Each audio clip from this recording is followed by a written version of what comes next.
vaatasime võib-olla käsuteemaga seoses põhiliselt Jeesuse sõnu, siis seekord tahaks vaadata, mida ütlevad käsuseaduse kohta apostlid, algkogudus ja püha vaim. Ja ei pääse ilma kolmanda osata ka, taest tahtmata.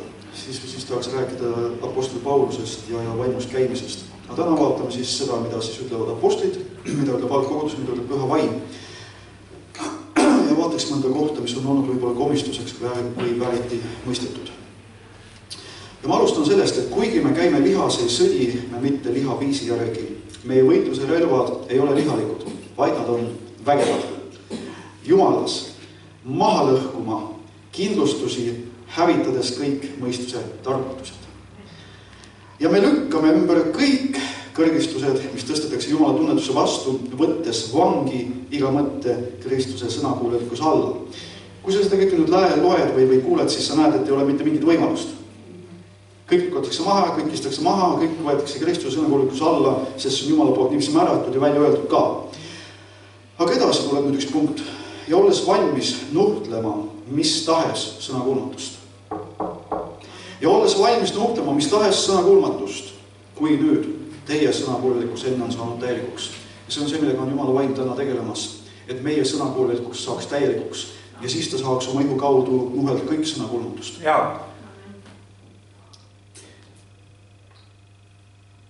Siin tahakski võib-olla ka palves olla, ehk juba Leevi palvetas siin nii võimsad ja prohvilikud ja kiitus Jumalale. Aga usun, et liiale ei tee kunagi liiga. Et Jumalas ei ole liiga, kuna ta on ülikülluslik Jumal. Aga isa, me täname siis sellest, et taas võime olla palves su palge ees ja vabastada su vaimu, vabastada su sõna, isa. Halleluja, et me ei ole mitte nii, nagu korintlastel oli see komistuseks ja et nad olid juba täis söönud, et me ei ole isa juba kuningateks saanud. Et me oleme nagu kuningaks saanud, kuid me ei ole täis söönud. Me tahame saada enam isa. Ja sellepärast isa täname siin jätkuvalt tarkusilmutuse vaimu eest sinu tunnetamises. Me täname isa, et sina annad isa ka mul veel praegu tuua esile nagu saladuses olnud asju. Ja ma tänan, et mul on see õigus kuulutada isa sinu tarkust täiuslikus eas. Halleluja. Ja ma tänan taas isa, et meie silmad on avatud, meie kõrvad on avatud. Me oleme altid kuulma, nägema ja mõistma isa ja ära tunnetama sinu teid ja käima nendel. Halleluja. Ja tänu isa selle eest ka, et käsk ei ole see isa, mis saaks meid enam kinni hoida. Vaid vabaduseks oled sa meid vabastanud isa ja me tahame sellest püsida ja lihtsalt seda ka, et meie lend oleks nähtav kõigile isa. Ja tänu sul isa, et sa ei ole nagu väike Jumal, et sa ei ole mitte nii, et sa annad natukene või sa ootad meilt natukene, vaid isa, ma tänan, et on aeg on tulnud, kus sa oled lihtsalt sisse murnud ja raputamas kõike, mis üldse on raputatav, et kaob minema kõik see, mis inimlihakäsi on ehitanud ja esile toonud. Ja samas sa oled toomas esile oma vaimuehedust, seda täiust, seda vaba lendu, seda vaba olemist, seda hingamist isa sinust, sinu tegudest, mis oled valmistanud meie jaoks juba maailma rajamist peale, kus ei ole mitte mingit vaeva või igisemist, halleluja isa, vaid tõesti, kus on vabadus vaimule, vabadus kuulda sinu sõna isa ja mitte ole kinnipeetud kirja tähte, vabadus liikuma sinu vaimus, vabadus armastama üksteist, vabadus austuses üksteist tõstma kõrgemaks iseenesest, üks vabadus elada välja issand sind, vabadus anda sulle maad, vabadus sinu aul lasta isa voolatus aul, halleluja, üle selle maa. Kiitus isa, et sul on ühed plaanid meie maaga seoses, mis samamoodi on paika pandud sinu südames isa ja välja kuulutatud prohvetite kaudu ja nagu sa ütled ka, et sa teed teoks oma prohvetite suu sõnad, sa ütled, et sa oled valvas oma sõna teoks tegema isa. Me täname sinu inglid ees, kes on täna selles paigas siin olnud isa, kes on juba välja läkitatud isa, kes on kuulnud sinu sõna häält ja läinud välja isa, täitma isa seda, halleluja. Ja ma tänan, et taas su inglid saavad välja läkitatud taas ja taas isa kuuldes sinu sõna häält, kus nad lähevad ja vabastavad su sõna ja viivad isa ja teevad selle teoks. Sest isa, nad on vägevad sangarid, kes on läkitatud abistama meid, kes me pärime õndsusi. Ja tänu isa, et me ei näe ennast väikistena, me ei näe ennast tühistena, meil ei ole mitte niiviisi, et me tuleme kokku harjumuspärasest või mis iganes, vaid isa, me mõistame, et me oleme praegu ka sel hetkel siin vaimses väris, isa, et me oleme pidamas vaimset sõda, isa, et me oleme maha kiskumas kõiki mõtteid, kindlustusi ja kõrgestusi, mis on tõstetud sinu tunnetuse vastu, issand. Sellepärast, isa, tänu sulle, et see on sinu sõda, isa, ja me täname, et see sõda on juba võidetud sinus. Et vaenlane on tehtud relvituks ja ta on tehtud avaliku pilka alusteks, halleluja, isa, ja ma tänan, et see on sulle meelepärane, isa, et nüüd selles ajastus ka oma poegade kaudu lihtsalt tuua esile see, kuidas tõesti see, kes on tehtud juba avaliku pilke aluseks vaimses sfääris, saab tehtud avaliku pilke aluseks siin maises sfääris. Halleluja, halleluja. Nii et vaatame kõigepealt Peetrust. Apostel Peetrus on oma kirjades fokusseerunud Kristuse tundmisele. Põhiliselt. Nii nagu nad kõik. Ja ta mainib käsku vaid ühes salmis, see on 2. Peetruse 3.1. Ütleb ta nõnda, ma hoian oma meelde tuletamisega ärkvel teie puhast meelt. Et te meenutaksite neid sõnu, mis pühad prohvetid enne on rääkinud ja issanda ning õnnistegija käsku, mille on andnud teie apostlid.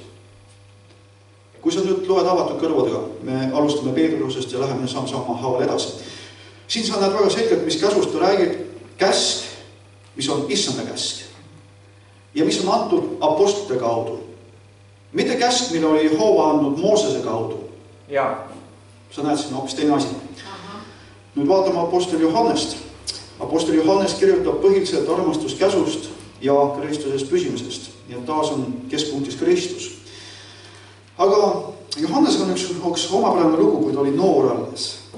Ja kui Peetrus oli ka noor, siis Peetrus oli vägev, eks ole, ja siis sa tead, kuidas ta pidi oma murrudumist läbi minema. Johannesel olid oma murrudumised, aga enne kui need murrudumised olid toimunud, oli temal üks väike kiiks. Ja sa tead seda lugu selle haua juures, eks ole, ja Maarja tuleb ja ütleb, et Jeesus on minema viidud ja ma ei tea, kus ta on, ja siis ta jookseb ja tuleb Siimon Peetruse ja teise jüngri juurde, keda Jeesus armastas. Nii et Jeesus just armastas Johannest rohkem kui teisi, eks ole. Ja see on nii põnev, et ja Jumal pöörab selle asja nagu selleks, et temast saab nii öelda armastusapostel. Vaatame esimesest kirjast, 2. peatükk salmis 7, kirjutab Johannes nii. Armsad, ma ei kirjuta teile uut käsku, vaid vana käsku, mis teil on olnud algusest. See on vana käsk, on sõna, see vana käsk on sõna, mida te olete kuulnud. Ja väga võimalik, et ta meenutab või puudutab siin seda käsku, mis on kirjutatud 3. Moosese raamatus 19.18, kus ütleb niiviisi, et ära tasu kätte, ära pea viha oma rahva laste vastu, vaid armasta oma ligimest nagu iseennast. Mina olen Jehova. Nüüd esimeses kirjas 2. peatükk salm 8, jällegi Johannes kirjutab, taas ma kirjutan teile uue käsu, mis on tõsi tema sees ja teie sees, sest pimedus möödub ja tõeline valgus juba paistab. Seda räägib tunnetusest. Edasi, 3. peatükk salm 23. Ja see on tema käsk, et me peame uskuma tema poja Jeesus Kristuse nimesse ja armastama üksteist, nagu tema meile käsu on andnud. Nüüd sa vaatad, mis käsust ta räägib, põhiliselt, mis käsust ta räägib Johannes, on see, et me peame uskuma Jumala poja Jeesus Kristuse nimesse ja armastama üksteist. Ja sa ei näe mitte midagi siin nagu 10 käsust või üldse nendest seadustest, mis Moosese kaudu siis anti Iisraelile.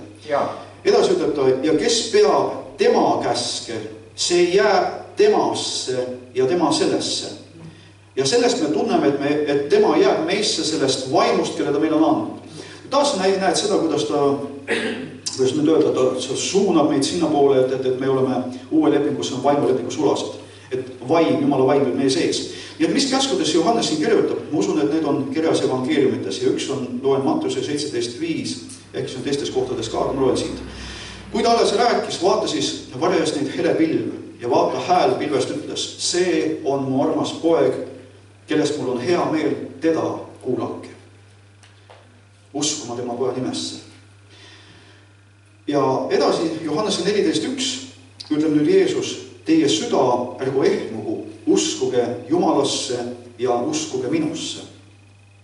Edasi Johannese 13.34 ütleb nüüd taas Jeesus, uue käsusõna annan ma teile, et te üksteist peate armastama, nõnda nagu mina teid olen armastanud, et teiegi üksteist armastaksite. Nii et uue käsusõna ma annan teile. Et jällegi, kui sa vaatad Jeesust, siis Jeesus kusagil ei õpetanud 10 käsust ega muudest seadustest ega asjadest. Ja siin ütleb niiviisi, et uue käsusõna annan ma teile, et te üksteist peate armastama nii, nagu mina teid olen armastanud. Sellest tunnevad kõik, et te olete minu jüngreid. Mitte Moosese jüngreid, minu jüngreid, kui teil on armastus ise keskis. See on nüüd see nii-öelda agape armastus, siis see Jumala armastus, vaimu armastus. Nii et me vaatasime Peetrust, vaatasime Johannest, ma arvan, et siin nagu rohkem küsimärki väga ei ole. Aga kõige enam küsimärke on põhjustanud tõenäoliselt apostel Jaakobuse kiri ja vaatame siis nüüd seda põhjalikumalt. Ja 4. peatükk salmist 11. Jaakobus ütleb, ärge rääkige vennad paha üksteisest, kes vennast räägib paha ja mõistab kohut venna üle, see räägib paha käsu õpetusest ja mõistab kohut käsu õpetuse üle. Aga kui sa mõistad kohut käsu õpetuse üle, siis ei ole sa käsu täitja, vaid kohtumõistja. Nii et me näeme siin, et Jaakobus räägib tõesti käsuseadusest. Aga lähme edasi. Üks on käsuandja ja kohtumõistja, kes võib teha õndsaks ja panna hukka, aga kes oled sina, kes mõistad kohut liigimise üle. Nüüd vaatame Jaakobuse 2.8 alates. Kui te tõesti täidate kuninglikku käsku kirja sõna järgi. Nüüd sa näed, et ta koondab ka, Jaakobus koondub täpselt selle sama käsu peale, mida me juba ennist lugesime 3. Moosesest. Armasta oma ligimest nagu iseennast, siis te teete hästi. Aga kui te peate ühest rohkem lugu kui teisest, siis te teete pattu ja käsk tunnistab teid ülastujaks. Nii et kui me võtaksime Jaakobuse, tõmbaksime välja ja loeksime seda ilma mõistmata, mis tegelikult toimub, ja ma usun, et ma seletan selle lahti, et Jumala vaim annab lahti seletada, siis me võime öelda, täna me peame käsku täitma, sest Jaakobus kirjutab sellest.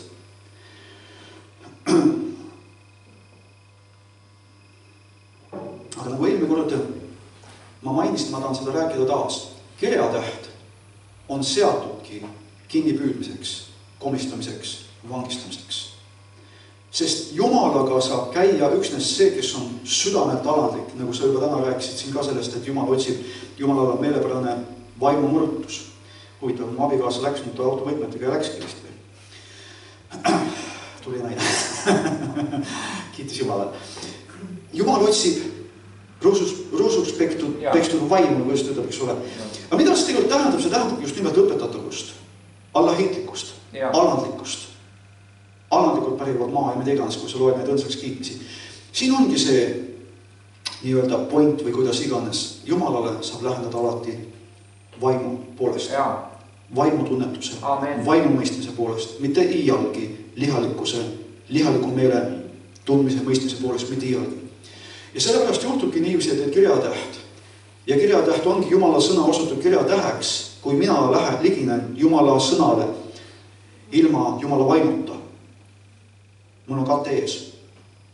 Sellepärast ütleb niiviisi, et kes katmata palgega vaatlevad, need muudetakse. Et sellepärast on niivõrd oluline, et kuna Jumala sõna, eelkord ma sellest tõenäoliselt ei rääkinud, aga Jumala vaimise pildi andis, ma tahan sellest rääkida. Võta mis tahes raamat, inimeste poolt kirjutatud, head raamatud, juturomaanid, armastusromaanid, muinasjutud, sealt võid leida häid asju. Aga need on kõik kirja pandud mentaalsel teel. Ja need on loetavad, tunnetatavad, mõistetavad mentaalsel teel. Need toovad sulle kurbust või toovad sulle rõõmu või mida igan mentaalsel teel.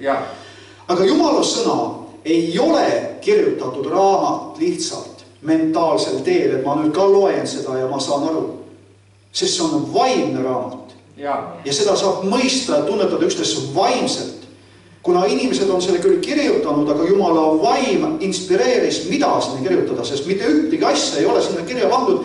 Ja üks kuradi valeõpetusi ongi tänapäeval olnud see, et Jumala sõna on nii palju aastatuhandeid ja ta on muutunud edasiandmise teel ja ta on kirjutatud inimeste poolt ja mull ja täna me peame Jumalat tunnetama, aga Jumala sõna me võime kõrvale lükata seepärast, et see on nii palju juba nänene. Jällegi üks kuradi vale. Aga just nimelt see, et Jumala sõna on vaimne. See on kirjutatud inimeste poolt üksnes see, mis Jumal on käskinud, on siin kirja pandud. See sai edasi kirjutatud, kui see Toora sai edasi antud, siis see oli väga täpselt pandi kirja ja ma olen sellist asja kuskil lugenud või kuulnud, et kui tuli Jehova nimi, siis kes seda kirjutasid, need kummardasid. See ei olnud mitte nii sama lihtsalt, et ma kriitsetasin midagi edasi, see anti väga täpselt edasi ja Jumala ise on valvanud, et see saaks täpselt edasi antud. Nii et sellist ohtugi mitte ei ole, et tänasel päeval meie piibel on nagu kõrvale läinud ja vale ja mida iganes, üks tõlge on viletsam, teine tõlge on parem. See võidmine teie sees. Ta ütleb niiviisi, et te ei vaja, et keegi teid õpetaks, sest see võidmine teie sees õpetab teid, juhib teid kõige tõe sisse. Ei lase teil eksida, ei lase nagu kinni püütud olla. See on just nimelt Jumala vaim meie sees. Nii et Okei, aga lähme edasi Jaakobusega. Sest kes kogu käsuõpetust peab ja eksib ühe vastu, on saanud süüdlaseks kõigi vastu. Räägib käsuseadusest täiesti. Ligine sellele ilma jumala vaimutavad kinni püütud põndi. Sest see, kes on öelnud, sa ei tohi abielu rikkuda, on ka öelnud, sa ei tohi tappa. Kui sa nüüd ei rikku abielu, aga tapad, siis oled saanud käsust üle astujaks. Kuidas sa siis tapad? Tapad sellega, et sa pead ühte kallimaks kui teist. Ja Jumal nimetab seda tapmiseks. Nõnda rääkige ja nõnda toimige kui need, kellele tuleb kohut mõista vabaduse käsu järgi. Nüüd ma küsiks su käest, sa ei tohi, sa pead. Kas selles on vabadust? Päris kindlasti Jaakobus ei räägi siin sellest Moosese kaudu antud käsu seadusest, mis oli oma aja jaoks, et see on vabaduse käsk. Nii, ta ütleb veel sedasi, et kohus on halastuseta sellele, kes ei ole osutanud halastust, kuid halastus võib võidulõumatseda kohtu üle. Ja nüüd sa võid meenutada kas või abielu rikkumiselt tabatud naise lugu. Käsk ütles, kivid kätte ja surnuks, nõnda hävita patt Iisraelist. Ja. Jeesus, kes tuli käsku täitma, mitte tühjaks tegema, ei haaranud kive. Ja. Juba siin me peame tunnetusega mõistma Jumala olemust, mitte nagu käsk ja käsk on veel vabaduse käsk pealegi, mis iganes. Ja nüüd Jaakobus hakkab seletama lahti vabaduse käsu olemust ja vaatame Jaakobuse 1.18 ja salmid 1.21. Ja nüüd Jaakobus ütleb, et tema on meid oma tahtel sünnitanud tõe sõnaga, et oleksime tema loodute esmasündinute hulgast. Sellepärast heitke ära kõik rüvedus ja viimegi pahanik, võtke tasase meelega vastu sõna, mis teisse istutati ja võite teie hinged päästa. Nüüd, käsuseadus ei päästa kellegi hingesid. Ta ei räägi siin käsuseadusest, sest ta ütleb niiviisi, et tema isa Jeesuses, Jeesus isas, on meid oma tahtel sünnitanud tõe sõnaga. Ja siin ei ole midagi pistmist 10 käsuga ega üldse käsuseadusega. Vaatame edasi, Jaakobuse 1, salmid 22. Aga olge sõna tegijad ja mind ükspäinis kuulijad iseendid pettes. Ja nüüd salm 25. Aga kes vabaduse täiusliku käsu sisse kummardades on vaadanud. Nüüd vaata seda sõna kummardades. See on niiviisi, kes respektiga, kes au paklikkusega läheneb Jumala sõnale. Sest Jumala sõna on vaim.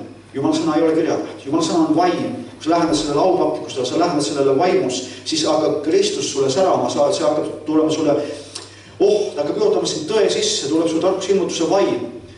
Nii kui oluline on nagu kummardades, see tähendab, et allaheitlikkusega, alandlikkusega, õpetatavusega ma liginen Jumala sõnale, ütlen Jumal, sina õpeta mind nüüd oma vaimu läbi, mitte ei lähe oma tarkusega, ma tean, ma oskan, ma kohale jõudnud.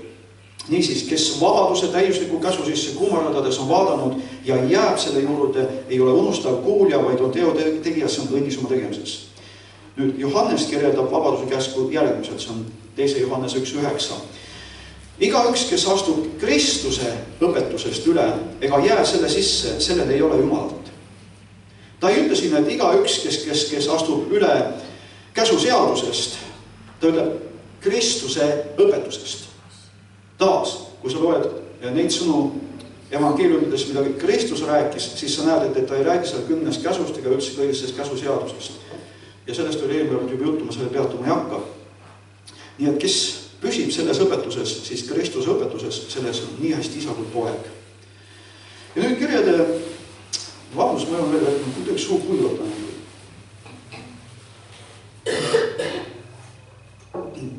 Ja ma ei ole käinud teoloogia akadeemiatesse, kus iganes. Ja selles mõttes ma ei tunne ajalugu nii väga hästi, aga kui nüüd neid kirjasid lugeda, siis mulle tundub viimselt, et nii Peetrus kui ka Johannes on kirjutanud pagana rahvaste seas päästele tulnuile. Ja nüüd tuleb üks oluline punkt sisse. Seevastu Jaakobus on kirjutanud Iisraeli 12 suguharule. Ma tahan minna rahulikult ja vaikselt ja püüda õpetada. Nüüd Jaakobus 1.1 ütleb nõnda. Jaakobus, Jumala ja Issanda Jeesuse Kristuse sulane, saadab tervisi hajuvil asuvaile 12 suguharule. Nii et sa näed, et Jaakobuse kiri oli adresseeritud Iisraelile. Ja. See on oluline seda mõista. Aga ka apostel Paulus, tähendab Jaakobus, kuulutab Kristust, mitte käsuseadust. Sest vaata, Jaakobuse 2.1. Mu vennad, pidage usku meie au issandasse, Jeesusesse, Kristusesse. Ja 1.18. Tema on meid oma tahtel sünnitanud tõesõnaga, et me oleksime tema loodud esmasüntide hulgast. Ja seda ma juba ennist mainisin. Nüüd vaatame Jeesuse sõnu. Ta ütleb niiviisi, kellel on minu käsusõnad ja kes neid peab, see on, kes mind armastab, kes aga mind armastab, seda armastab mu isa ja mina tahan teda armastada ja iseennast tema ilmutada. Kui keegi mind armastab, küll ta peab minu sõna ja minu isa armastab teda ja me tuleme tema juurde ja teeme eluaseme tema juurde. Kes mind ei armasta, see ei pea minu sõnu ja sõna, mida te kuulete, ei ole minu, vaid on isa sõna, kes mind on läkitanud. Et sa näed taas, siin ei ole mitte mingit juttu Moosese kaudu antud käsuseadusest tollele põlvkonnale, tollele ajastule, mis sai lõpetatud Golgatal ja täna elame siis kuningriigi ajastus ja sellest oli esimesel osas juttu. Ja nüüd ta ütleb, aga trööstija, püha vaim, taas sa näed, püha vaim, kelle minu isa läkitab minu nimel, see õpetab teile kõik ja tuletab teile meelde kõik, mida mina olen öelnud. Mitte mida Mooses on öelnud. Vaatame Johannese 6.63, ütleb Jeesus nõnda. Sõnad, mis mina teile olen rääkinud, on vaim ja elu. Käsuseadus ei olnud vaim ega ei olnud elu. Sest ma tahan rääkida järgmine kord, mis on käsuseadus, miks ta anti, mis ajal neid anti ja nii edasi. Nüüd, apostlitele ja algkogudusel tuli tegemist teha sama küsimusega.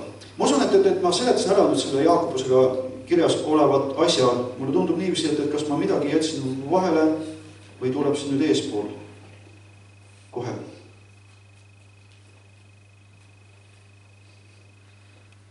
Tundub, et ma olen vist lükanud selle edasi. Ühesõnaga ma siis räägin oma sõnadega.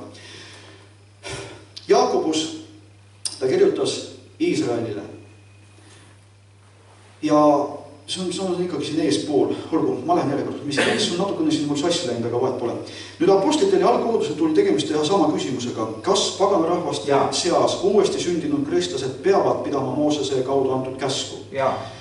Aga enne seda me vaatame apostel Pauluse väga kindlat seisukohta, see Galaatia 2.4 alates. Ent sisse pugenud valevendade pärast, kes olid hiilinud varitsema meie vabadust, mis meil on Kristuses Jeesuses, et meid orjastada, ei andnud me silmapilkugi järele ega alistunud neile, et evangeeliumi tõde jääks teie juurde. Ja vaatame nüüd apostlite 15.5 alates. Aga mõned variseride usulahust, kes olid saanud usklikuks, astusid esile ning ütlesid, neid tuleb ümber lõigata ja käskida pidada Moosese käsku. Nii. Nüüd, siis apostlid ja vanemad tulid kokku seda asja arutama. Ja vaatame nüüd kõigepealt apostel Peetruse seisukohta selles küsimuses. Kui peaks juhtuma niiviisi, et ma sellest Jaakobusest ei räägi siin eespool, siin on mingi asi mu sassi läinud, siis tuleta mulle meelde ja ma seletan selle oma sõnadega. Nüüd, aga kõigepealt vaatame siis apostel Peetruse seisukohta selles küsimuses. Ja kui asjast tekkis palju vaidlust, tõusis Peetrus ning ütles neile, mehed, vennad, teie teate, et Jumal juba ammusest ajast teie seast on ära valinud mind, et minu suu läbi paganad kuuleksid evangeeliumi sõna ja usuksid. See oli see, kui ta läks Korneliuse juurde ja tahtud, eks ole. Ja nad kõik said täis püha vaimu nagu nemad.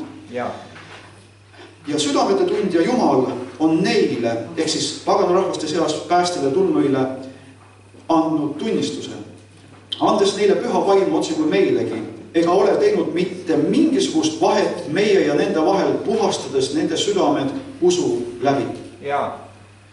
Miks te siis nüüd kiusate Jumalat, et panete jüngrite kaela ikke, mida meie esiisadega meie ei ole suutnud kanda? Ent me usume issanda Jeesuse Kristuse armu läbi saada õndsaks, ehk siis päästetud otse nõnda kui nemadki. Nüüd sa näed niiviisi, et isegi mitte juudid, kes olid käsu all, ei saa õndsaks käsu kaudu ega käsu pidamisest, vaid samamoodi nemad pidid uskuma Jeesusesse Kristusesse ja nõnda saavad õndsaks täpselt samamoodi niisiis nagu pagana rahvad õndsaks usust Jeesusesse Kristusesse ja mitte käsu pidamisest. Nüüd vaatame apostel Jaakobuse seisukohta. Sellepärast arvan mina, et neile, kes paganate seast pöörduvad Jumala poole, ei peaks tehtama raskusi, vaid neile kirjutatagu, et nad hoiduksid väärjumalate lõveduse, korduelu, lämbunu ja vere eest. Sest Moosesel on vanast ajast kõigis linnades küllalt neid, kes teda kuulutavad ning teda loetakse igal hingamispäeval koguduse kodades. Väga selgelt Jaakobus võtab asja kokku. Nii et kui Jaakobuse kirjast jäi ka justkui mulje, et ta kutsub meid üles käsku pidama, siis tema seisukoht siin on väga üheselt mõistetav. Nüüd vaatame apostlite, vanemate, koguduse ja pühavaimu seisukohta. Meie apostlid ja vanemad ja vennad saadame tervisi vendadele paganate seast, kes elavad Antiokia ja Süüria ja Kiliikia maal. Olles kuulnud, et mõned meie seast on välja läinud ja on teid teinud kõnedega rahutuks ja on saatnud teie hinged kitsikusse, ilma et meie neid oleksime käskinud ehk läkitanud. Jooksid ise ja ajasid veel valeõpetust peale. Arvasime üksmeelseks heaks valida mehed ja läkitada need teie juurde ühes meie armsate vendade Barnabase ja Paulusega, meestega, kes oma elu on pannud kaalule meie issanda Kristuse nime pärast. Sest nüüd kuula, sest püha vaim ja meie oleme arvanud heaks, et teie peale ei tohi panna enam ühtki koormat, kui aga need väga tarvilised määrused. Hoiduda ebajumalate ohvri liha ja vere ja lämbunu ja porduelu eest. Kui te nendest hoidute, teete hästi, jääge Jumalaga. Amen. Kes iganes tahab täna veel, kui sa oled ära kuulanud või kas või selle esimese osa ja siiani teise osa, kes tahab veel täna tuua, et meie peame käsku täitma nüüd juba Kristuses, et käsk on meie südame lauakestil ja me peame käsu järgi elama või mis iganes, siis selline inimene peaks olema lihtsalt täiesti arutu. Ja samamoodi kui Jumala sõna ütleb niivist, et kui sa eksiõpetusse sattunud venda või kuidas sinast ütleb seal, oled ühe korra või kaks või just ütleb nagu noominud või manitsenud, siis pöördu temast ära. Jumala sõna on väga konkreetne nendes asjades. Mitte mingit nuinutamist. Nii et kes tahaks täna iganes veel käsuorjusesse Jumala rahvast panna, siis ma ei tea, mille põhjal. Apostlid kõik andsid väga selge kinnituse, algkogudus andis väga selge kinnituse, püha vaim andis väga selge kinnituse, mitte mingit käsku. Nüüd vaatame veel Galaatiast, vaatame selle kohta, mida ütleb veel Paulus. Galaatia 3:23. Enne kui tuli usk, olime käsu valve all. Niisiis, enne usu ilmnemist olime me käsu valve all, kinni pandud tulevase usu ilmumise jaoks. Nõnda on käsk saanud meie kasvatajaks Kristuse poole, et me saaksime õigeks usust. Nii et käsk kehtis kuni 6 korra ajani, kuni usu tulemiseni Kristuses. Vaatame Galaatia 4:4. Aga kui aeg täis sai, läkitas Jumal oma poja, kes sündis naisest ja sai käsu alla lahti ostma käsu aluseid, et me saaksime lapseseisuse. Nüüd edasi ütleb niiviisi, aga et te nüüd olete lapsed, on Jumal läkitanud teie südamesse oma poja vaimu, kes hüüab ava isa. Nõnda ei ole sa enam ori. Väga selgelt väljendatud. Käsuseaduse ajastul ei olnud pojad, vaid olid orjad. Ja seal Taavetile oli ilmutust küll poja seisusest ja võib-olla mõnel veel, aga üldiselt ei olnud poja ajastu saabunud, sest aeg ei olnud täis saanud. Ja nüüd Jumal uue ajastu kohta ütleb, nõnda ei ole sa enam ori, vaid laps ehk poeg. Aga kui sa oled nüüd poeg, siis oled sa ka pärija Jumala kaudu. Niisiis, aeg sai täis, poeg tuli, ostis meid vabaks käsu alt poja seisusesse. Ori peab käsku pidama. Ori on see, kes peab käsku. Mine tee too. Ori peab käsku. Aga poeg tunnustab, austab ja armastab oma isa. Ja poja vaim on täna sinu ja minu sees, kui sa oled uuesti sündinud. Sest meil on tehtud üheks Jumalaga, sina isas ja isa sinus. Sest vaata, Heebrealaste 10. peatükis salmist 14 ütleb issand nõnda. Sest ühe ohvriga on ta jäädavalt teinud täiuslikuks need, keda pühitsetakse, ehk siis sind ja mind. Vaiminimesena ma räägin. Me oleme vaiminimesed, mitte me ei ole enam elav hing, nagu oli Aadam.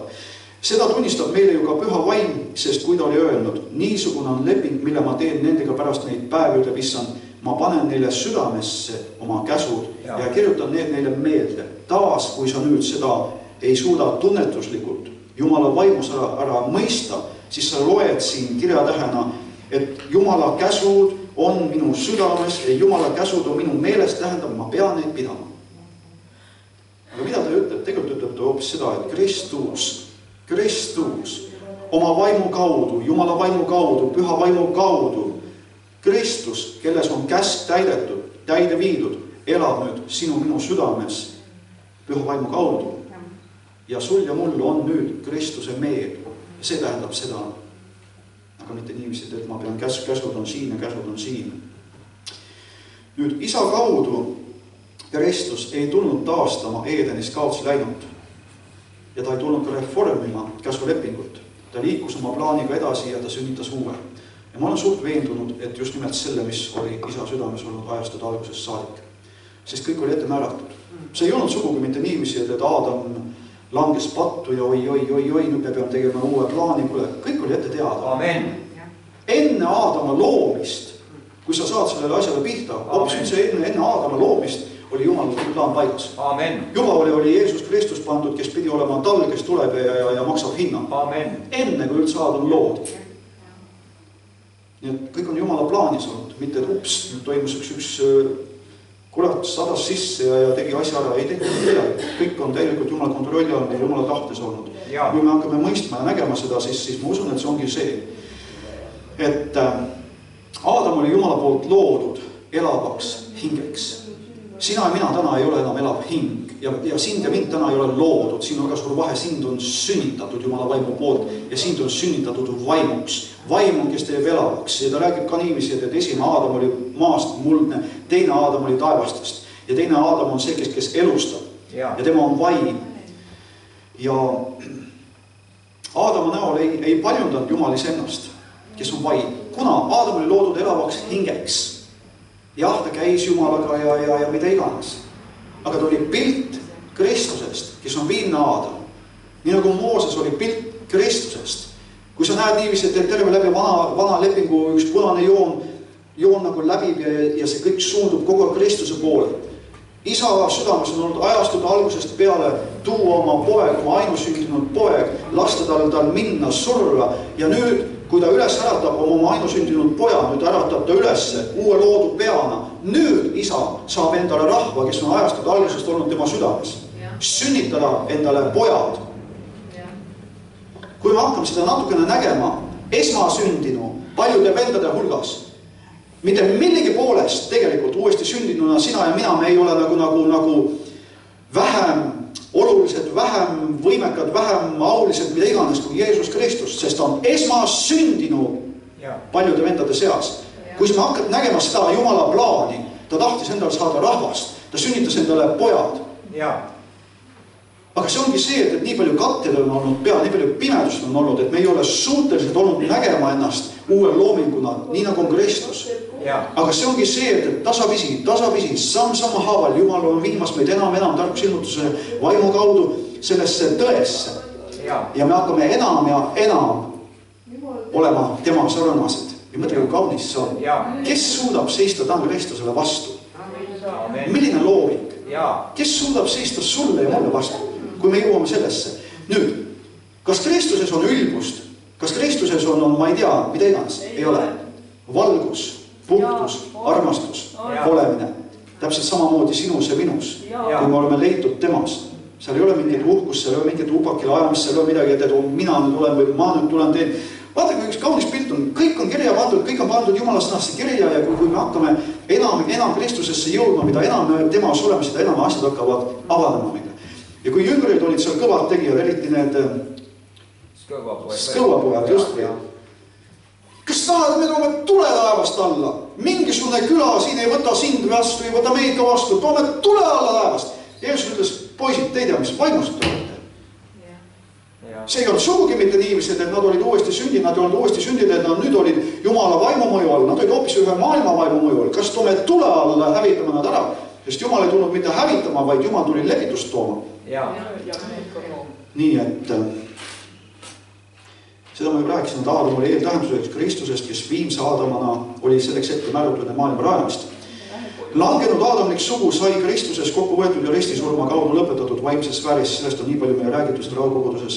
Ja ehkki maises sfääris see aadamlik sugu justkui eksisteerib veel. Justkui eksisteerib. Elab tegelikult aadamlik sugu surmas. Tegelikult elab ta on lõpetatus. Tegelikult on nad elavad surnud nii-öelda. Zombid. Tänu Jumalale, meiega olime zombid, aga enam ei ole zombid. Nüüd oleme Jumala pojad.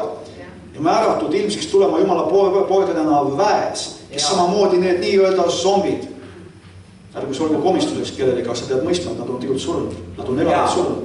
Saavad vabastatud tõetunnetuse kaudu, vabastatud Jumala vaimu, vabastatud Kristusesse, aga mitte mingisse religiooni urakasse.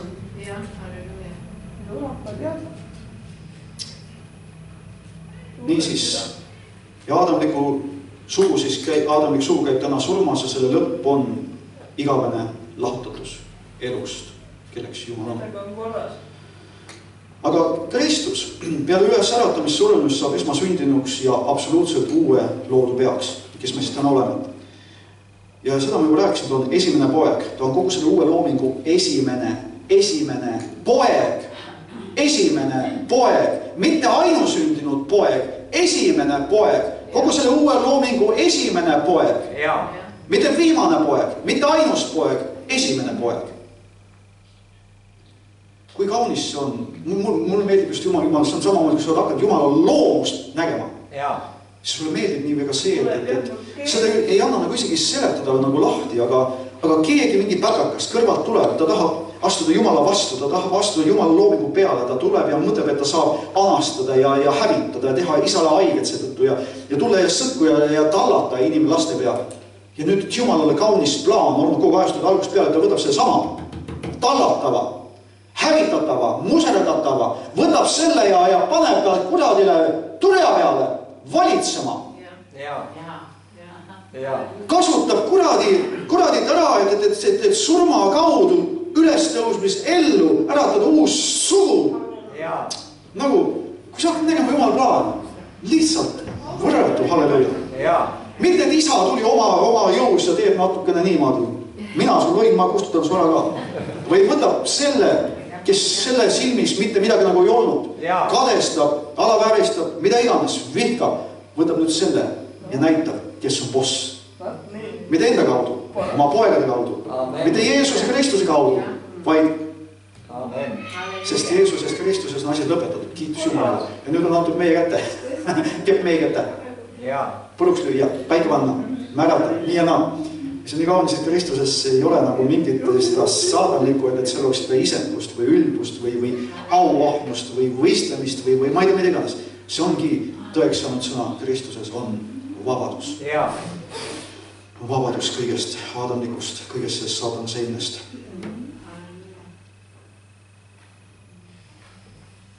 Niisiis, Kristus ei ole loodud, nagu oli Aadam, ja ta ei ole sündinud enam neetsist, nagu maiselu päevikude käis, vaid ja ongi Jaakobus asi jäänud vahele. Okei, ma siis oma sõnadega tulun kokku. Kust ta küll kadus huvitav? Hommikul oli olemas. Ja tegi vehkat. Niisiis, Jaakobus räägib käsuseadusest. Aga kui me nüüd mõistame, et Jaakobus adresseeris kirja Iisraeli 12 suguharule, kes olid üles kasvanud käsuseaduses. Käsuseadust tundes. Ja kui me loeme nüüd ilusasti rahulikult südamega seda, mida Jaakobus kirjutab, siis me näeme, et ta manitses vendi erapoolikuse eest ja manitses vendi, mis seal veel üks asi oli, et ühest peeti lugu rohkem kui teisest ja manitses neid, et nad arvustasid. Ja nüüd ta kutsus üles mitte arvustama, et mitte tapma, mitte erapoolik olema, mitte tapma ja ta selgitas käsutundjatele seda käsu kaudu. Käsutundjatele selgitas ta käsu kaudu, aga mitte kuskil Jaakobus ei kutsu selle üles käsku pidama, käsku täitma. Sellepärast, et kui selle apostlite tegudest me ju lugesime, mis oli Jaakobuse väga selge otsus. Ja siin ma lõpetangi nii, et selles mõttes tahaks lugeda selle uuesti. Sest see on niivõrd kaunis. See on niivõrd kaunis, halleluja. Kristus peale ülesäratamist surnuist saab esmasündinuks ja absoluutselt uue loodu peaks. Tema on nüüd uue loomingu esimene poeg. Kristus ei ole loodud, nii nagu oli loodud Aadam elavaks hingeks. Kristus ei ole täna enam see, kes oli sündinud neitsist maiselupäevil, vaid Rooma 1:4 on pühaduse vaimu poolest seatud surnuist ülestõusmise läbi Jumala pojaks väes. Surnuist ülestõusmise läbi seatud Jumala pojaks väes, esmasündinuks paljude teiste vendade hulgas. Jeesus Kristus, meie issand. Aamen. Lõpp käs vajast, kiitus issandale. Aamen.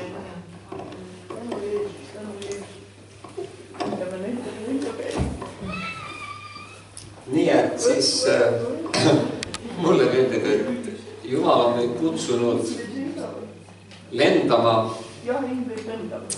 väga kõrget lendu. Kas on? Et Jumal on meid kutsunud lendama väga võimsalt. Ja see on tegelikult sinule lähedal, sinu suus ja sinu südames. Ja ma just mõtlen seda, et usk tuleb kuuldust ja kuuldu tuleb Kristuse sõnast. Ja väga oluline on näiteks praegu ka, näiteks eriti, kellel on nüüd õpetuslik and. Ma mõtlen siin nii Tõnu kui Urmast, kui veel keda, kes iganes. Vilma jagab väga niimoodi teatud nüansse ja tegelikult neid asju on vaja hästi teravalt kuulata. See on midagi, et su süda peab olema avatud, kuulmaks Jumala häält nende selgituste, nende rääkimiste kaudu. Ja iga Jumala hääle kuulmine annab sulle võime lennata, ülendab sind.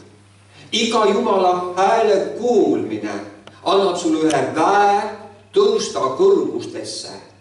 Ja teate, iga ilmutuslik tunnetus, mis tuleb su ellu, on ala, milles oled ära, mitte just sina, aga niimoodi võib ka, ma ei taha praegu sõnad mängu sattuda, vaid ala, mille oled sa ära võitnud.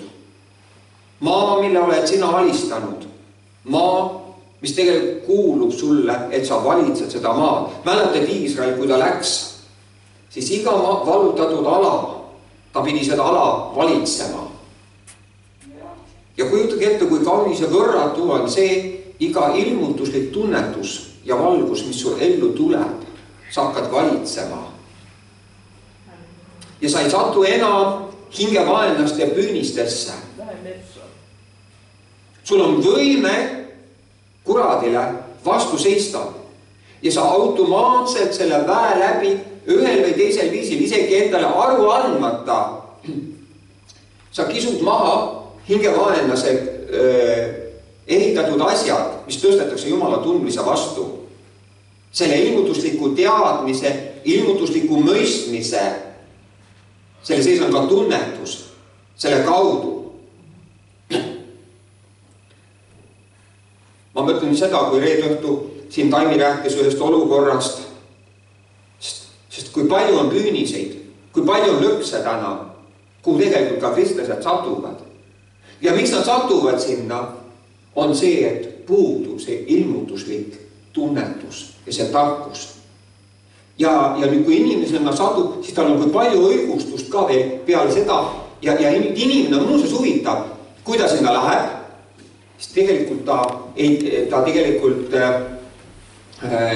saab aru, et see ei ole õige.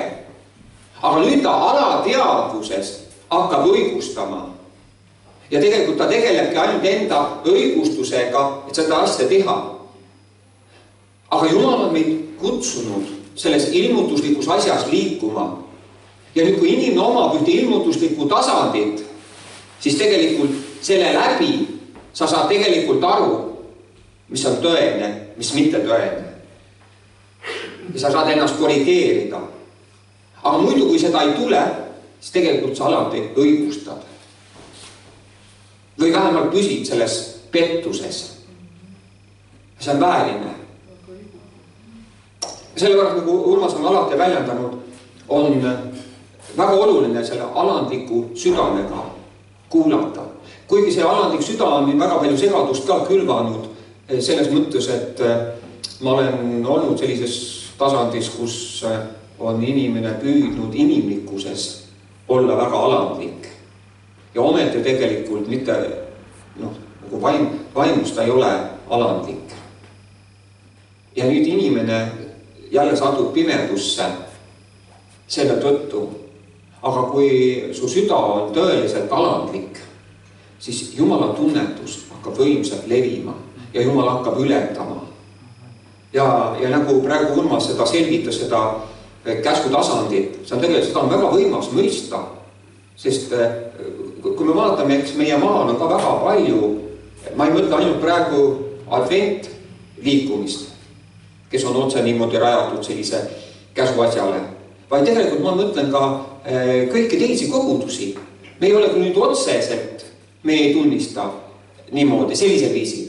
Aga meie õigus ja meie kõik sellised usutasandid lähtuvad ikkagi sellest käsuõigusest.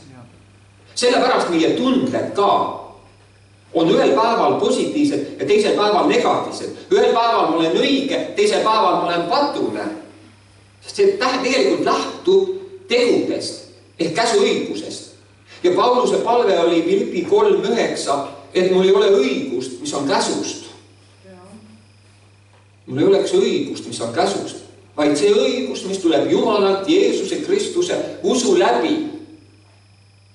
Ja see on võimas, see on vääriline, et Jumal on sünnitanud sind kandma seda õigsust, seda väge omas elus. Kuidas ma näen seda, kuidas me kõik oleme kutsutud liikvele selles väes. Ja sellepärast nüüd kogu täna meie võitlus seisneb, nüüd ma räägin teisest tasandist, kogu meie võitlus, kui sul on võimalus, ükskõik mis viisid, kasuta armuvahendeid, piibli lugemist, palvetamist, paastumist, osadusi, õdede-vendadega, kuule kassette, kuule televisioonist, mis vaimulikke saateid, pereraadio, kus iganes sa kasutad neid võimalusi kuulmaks Jumala häält. Saad sa ülendatud. Ja selle läbi sa tegelikult õpid ka vahet tegema nüüd toidu vahel. Sa hakkad eraldama, mis on hea, mis ei ole hea.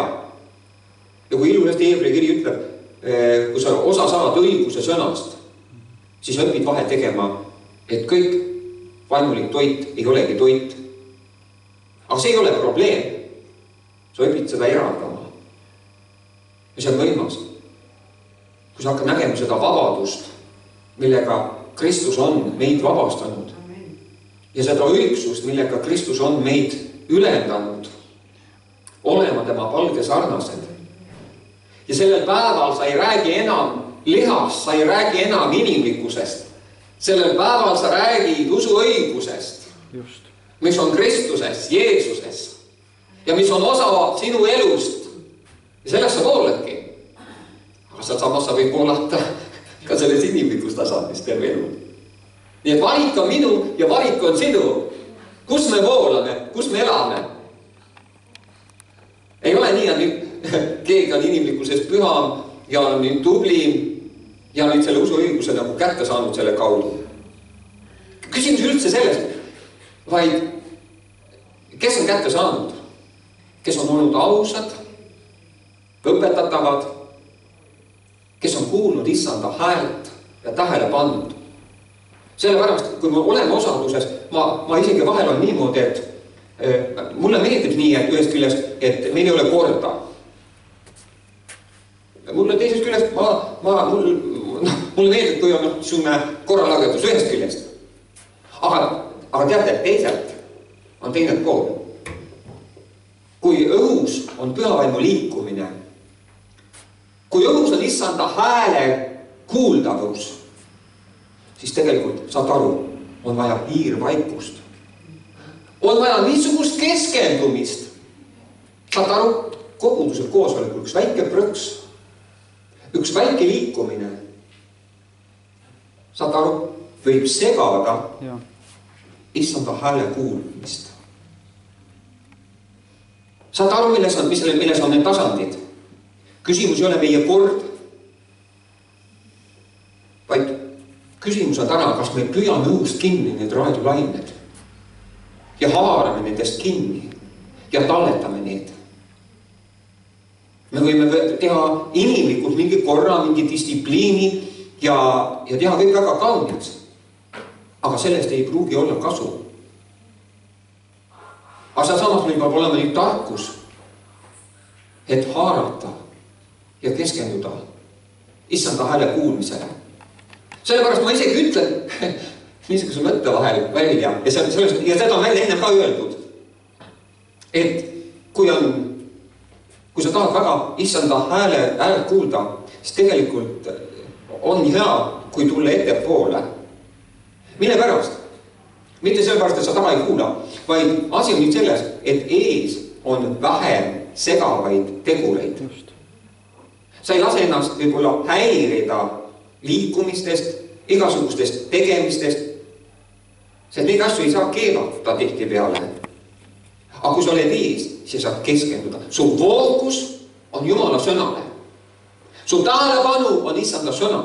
Kuigi ma saan öelda, ma võin öelda, et ka tagapool sa võid keskenduda Jumala sõnale. Küsimus ei ole niivõrd selles, aga see on üks niisugune väline, lihtsalt tühine asi, aga mis on ka natuke oluline, et sa oled keskendunud Jumala sõnale. Nii et kiitus Jumalale, et Jumal on hea ja tänu Jumalale selle sõna eest.